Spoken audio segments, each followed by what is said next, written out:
എന്താ ഉണ്ടായത്? റൂം തരാന്ന് പറഞ്ഞ എന്നെ ഇവിടെ പിടിച്ചിരുത്തിട്ട് റൂം തരുന്നില്ല. റൂം ഇല്ലെങ്കിൽ റൂം ഇല്ലെന്ന് പറയണം. വെറുതെ ആളെ പിടിച്ചെടുത്ത് മെനക്കെടുത്തത്. നിങ്ങളല്ലേ എന്നോട് റൂം കൊടുക്കാന്ന് പറഞ്ഞത്?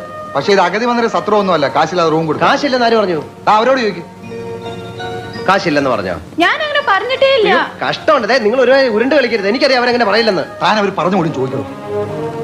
എന്താ പറഞ്ഞേ? അങ്കമാലിയിലത്തെ പ്രധാനമന്ത്രി എന്റെ അമ്മാവനാണ്, അങ്ങനോട് പറഞ്ഞ കാശ് അയച്ചു തരുമെന്ന് പറഞ്ഞു.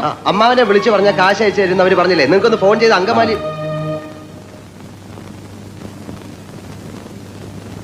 അങ്കമാലിയിലെ അമ്മാവൻ ആരാന്ന് പറഞ്ഞു? പ്രധാനമന്ത്രി.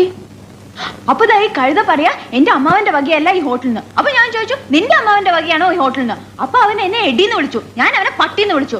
അപ്പൊ ഒരുത്തൻ എന്നെ അടിക്കാൻ വന്നപ്പോ ഞാൻ എന്റെ കൊടയെടുത്ത് അവന്റെ വയറ്റത്ത് ഒറ്റ കുത്തി.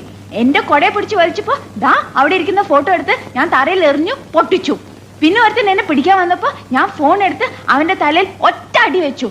എന്നിട്ട് ഒരുത്തൻ എന്റെ അടുത്ത് വന്ന് പറഞ്ഞു അവന്റെയാണ് ഈ ഹോട്ടലിന്. അപ്പൊ ഞാൻ അവന്റെ അപ്പൂപ്പനെയും അമ്മുവിനെയും ഒക്കെ ചീത്ത പറഞ്ഞു. അവൻ പോലീസിനെ വിളിക്കുന്നു പറഞ്ഞപ്പോ അവിടെ ഇരിക്കുന്ന പൂച്ചട്ടി എടുത്ത് അവന്റെ തലയിൽ ഒറ്റ അടി വെച്ചു കൊടുത്തു. അവനെ ആസ്പത്രി കൊണ്ടുപോയി. ഞാൻ വേറെ ഒന്നും ചെയ്തില്ല, ഇത്രേ ചെയ്തുള്ളൂ. അതിനാണ് ഇവന്മാർ ഇങ്ങനെ ബഹളം വെക്കുന്നത്.